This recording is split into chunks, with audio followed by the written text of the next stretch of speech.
Giraffe and Bird by Rebecca Bender. It's true that getting along can be difficult.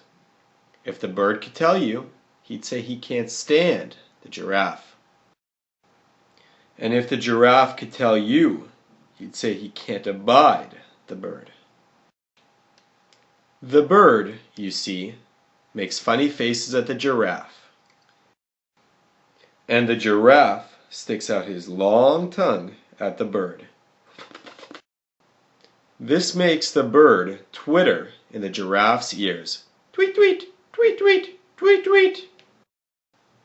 That makes the giraffe invade the bird's personal space. Some days the giraffe has bad breath. Other days the bird eats too many berries, which are high in fiber, as you know.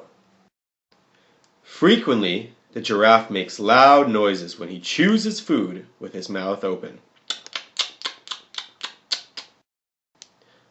Often, the bird tears apart a slimy worm in front of the giraffe. Sometimes, the bird prunes his feathers just above the giraffe's head. This makes the giraffe sneeze. Every time the giraffe lets out a sneeze, "Achoo!" the bird is blown right off the telephone wire. And every time the bird is blown off the telephone wire, he flies up to perch right on the giraffe's horns.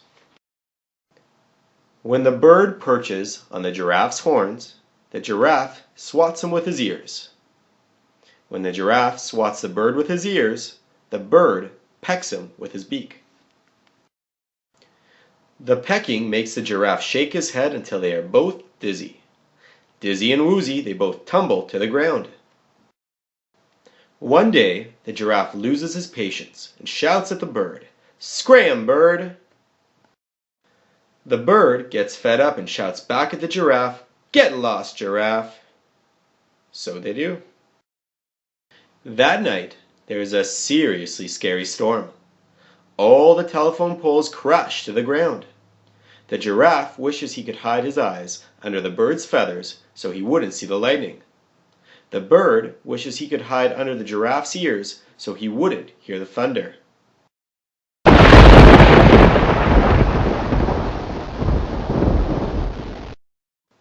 The next morning, the bird feels glum. He has nowhere to sit and no one to pick and peck. The giraffe feels lonely. There is no one around to pester and perturb him. With no one around to pester him, the giraffe has time to think. The funny thing is that all the giraffe can think about is the bird. What can he do to bring the bird back? The giraffe agrees to help the telephone company for a while. He doesn't have to wait long for the bird to return. He also doesn't have to wait long for the bird to start making faces again.